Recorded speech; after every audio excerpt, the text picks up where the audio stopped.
Sup y'all, it's me, it's your boy Miniature Asmongold, and today I'm gonna show you guys how I was created. So of course with any art project, the first thing you're gonna want to do is grab some references. Alright, so you're always gonna want to start off with a sketch. I generally like to come up with ideas as I work, but for the facial structure, I definitely need a solid plan first. I decided to capitalize on his goblin energy by giving him one of his molding faces, which suits him pretty well. Contrary to popular opinion, Asmon does have hair, it's just sparse and ratty, which is hard to fully capture here, but it'll come into play later. When I color picked his skin, I was surprised to see that it was straight up pink, like more saturated than a night elf. One of the most recognizable differences between Asmongold and any other WoW nerd is his little teeth that peek out from his mustache, so you're gonna want to overemphasize that so it'll actually show up when you print it out. Never model a person from scratch. I always start with a body base since it would take forever not to. For this, all I really had to do was skinnyify the body a bit before I took it into ZBrush for further skinnification. I was originally thinking about making the model WoW themed, or make him some sort of necromancer in the midst of casting a spell with armor and everything, but I don't know jack shit about WoW, and I know someone in the comment section will point out how I messed up with some aspect like, "Oh, you accidentally put him in Fireland's Mythic Dungeon Plus gear from Pandaria, when what you wanted was the Ultra Mythic Mystic Paladin set for Rogues Warrior Edition, you absolute buffoon!" So I just opted for a more traditional zombie sort of look. If I ever end up making a figure of like Moist Critical, I might go for like a RuneScape theme since that's more my area of expertise.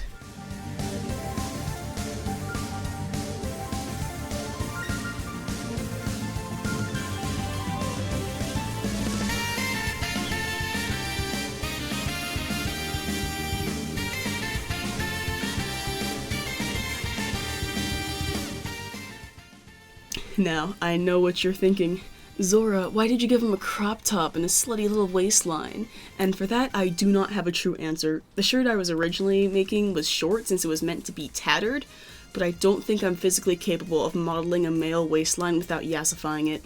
That would be like me modeling a lady without big boob, it just takes the fun out of it. So moving on to the pose, I normally use Mixamo to churn out a dynamic pose, but since I was going for something so simple here, I just used ZBrush's janky transform tool to simulate the power stance this undead guy's got going on here.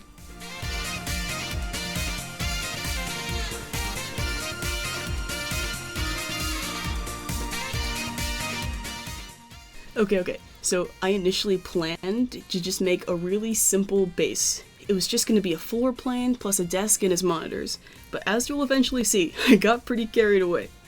It wouldn't look like Asmongold's room without 5 metric tons of garbage strewn about, so I had to commit if that's what I was going for.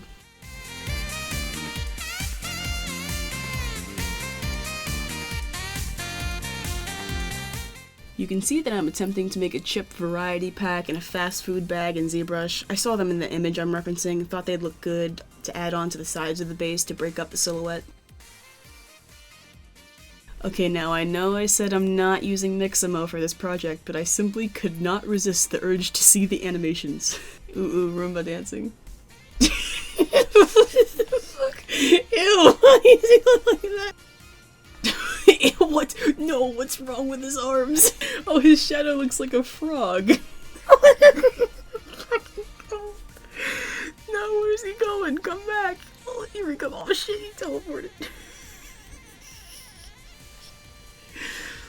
This is the best fucking website I've ever encountered in my entire life. Okay, now back to business.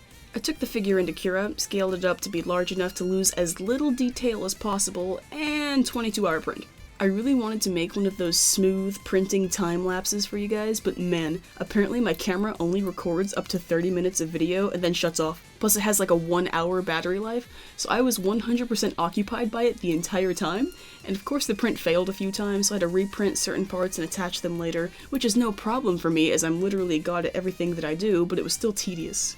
When I removed the supports from the body, I realized that I never meshed the clothes to the body in ZBrush, so the 3D printing program didn't know what to do with the multiple faces, and had some holes in the shirt. Normally if this happened, I would fill the holes with epoxy, but since I was already going for zombie, it actually looked really good, so thank you, Cura.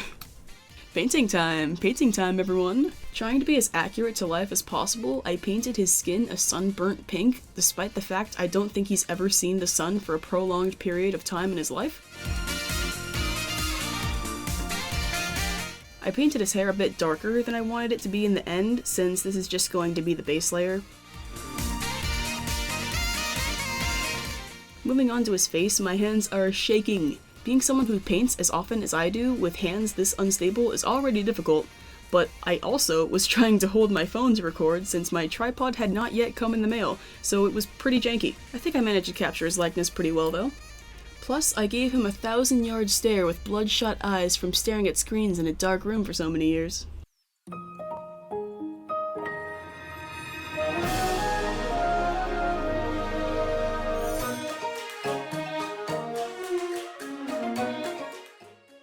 So out of the 3 shirts that Asmongold owns, I decided to go with the army one since I feel like it's the most iconic and easiest to paint. The size of it compared to my head. Looks fucking devious as all hell. This is the largest print I've ever made in terms of space it takes up on the build plate. Also, unfortunately, it did lift up a little bit. But the previous one lifted up completely and I had to start over, so I'm gonna go ahead and prime these 2 pieces. Moving on to painting the base, I realized the man's got some carpet action going on. Looking back, I think it would have been way cooler if I actually frocked the bottom of the base with chopped up yarn and Mod Podge, but this'll do. At this point, I was thinking to myself, holy guacamole, I do not have enough garbage. Do I have to print some more? But then, as always, I had a stroke of genius permeate my incredibly large brain. I got a bunch of Miniverse toys for my 23rd birthday that I just had chilling in a random drawer. They looked a bit too clean, so I applied a black wash to them to really make it seem like they'd been tossed onto the floor and gnawed on by rats for the past decade or so. There were some specific pieces of trash I wanted to include from the reference image that I didn't have a mini version of already, like this Little Debbie's mini muffin box that I decided to hand paint onto this little stack of boxes in the base print. I also just slapped on a Wendy's logo onto this brown paper bag in front. This next step was my favorite part of the whole process, the further ratification of Asmon's hair. I bought some yarn that had a similar color to his hair and separated the fibers to make them more wispy and matted looking. Then I Mod Podged them to his head, which makes it look both greasier and more unkempt, so 2 birds with 1 stone. I cut up this Miniverse pizza to make it look nibbled on and applied the resin, attaching the tiny pepperoni to it. Also, I don't think Asmongold orders from Sunny Bros Pizza, so I just made it a Domino's box instead. I glued a couple pieces down to the base and made some pieces of extra artisan garbage to fill in some gaps. It's just crumpled up paper and Mod Podge, so it stays like that forever. So at this moment, I realized that Asmon's desk in the reference is made of like glass or acrylic or something, and I didn't have the means to print something clear like that with what I had, so I sacrificed my dreadlock accessory case. F's in the chat. I made a template out of the print. It was originally going to just use the plastic, but it was stronger and looked better just being on top of the first print, so I went with that. So my phone ran out of storage, but all I really did was assemble the desk to the legs and the base. Also, I added a little bit more trash. Now I'm supergluing the pizza into the box, and I also made these resin cups earlier, but ended up removing them since they're like 20% too large for the scale of scene I'm making here. Dropped them on the floor, so I'm just washing them off real quick. Not gonna wash his hands though, why would I do that? Next I printed out a random screen grab from a VOD, plus a Streamlabs version I edited in Photoshop to go in the monitors. They ended up being a little too foggy to really see through since I fucked them up by trying to melt them into a slight curve to fit the monitors better, but whatever. I put those in place to dry and moved on to painting the OTK crown and a few Dr. Pepper cans to really add to the realism. Painting the RGB keyboard was pretty fun. I couldn't attach it to the desk in the way I wanted to because I made a little fucky-wucky in the assembly process, I guess, but the way it turned out was fine.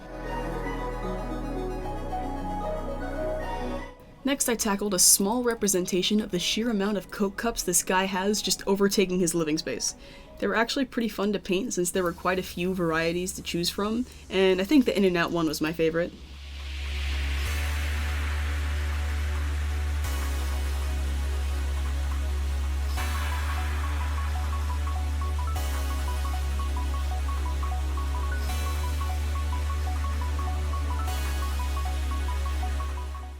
Now I'm just gluing everything in place.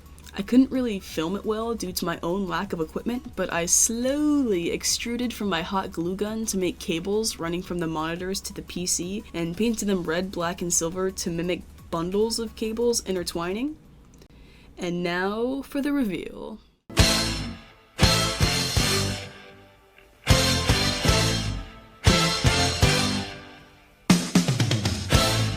This was by far the most fun I've ever had making one of these prints. I originally just made some for my coworkers and for my old Etsy, but then it dawned on me that other people might be interested in seeing the creation process. If you have any suggestions for me, whether in terms of content, filming, editing, etc., please let me know, as this is only my second video and I am new to it all.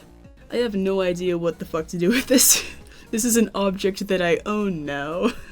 For now, I'll put it here next to Queso, I guess. They can be friends. Thank you for watching my video, you delicious little apple. Bye!